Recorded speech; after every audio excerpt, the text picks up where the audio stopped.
Hey, it's Clay, and this will be a video chart on ticker symbol SNAP. We will take a look at the 30-minute time frame. Real quick, what do I mean by 30-minute in case maybe you're new to charts? Instead of each one of these candlesticks here representing 1 day's worth of price action, which is what you would normally see, each one represents 30 minutes. So all this here may look like several days worth of time. It's actually today's price action broken down into 30-minute time slices. I like to this time frame that does a good job of telling the quote-unquote story of the price, and then makes mapping out where levels of support and resistance a bit easier to see.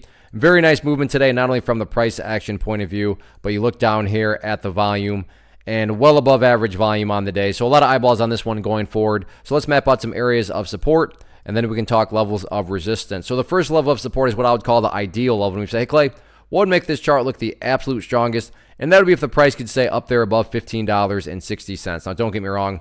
If the price falls below $15.60, I'm not saying the entire chart is destroyed or ruined or anything like that. But yeah, if the price could manage to stay up above that level, that would definitely be a massive sign of power going forward.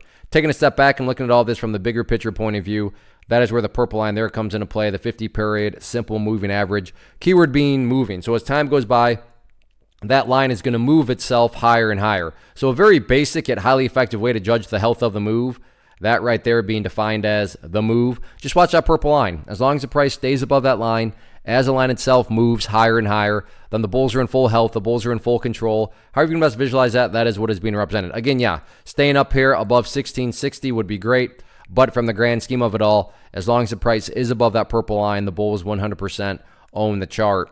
What about levels of resistance going forward?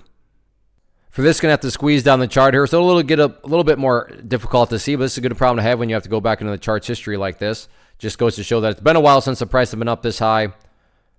So next key level of resistance to watch for going into Wednesday and the remainder of the week right up there at 17.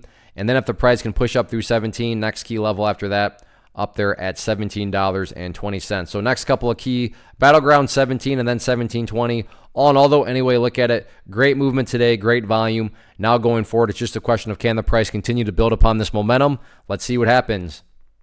One of the biggest questions that I get is, hey Clay, how do you find the stocks that you trade? So what I've done is put together a free resource guide where I talk about the tools that I use to locate stocks that I find interesting and think may have potential. So if that sounds like something that could add value to you as a trader, then click on the image that is up on the screen right now and I will email you the guide. The guide itself is very short and to the point, and best part, it's completely free. Thanks for watching the video. Let me know if you have any questions.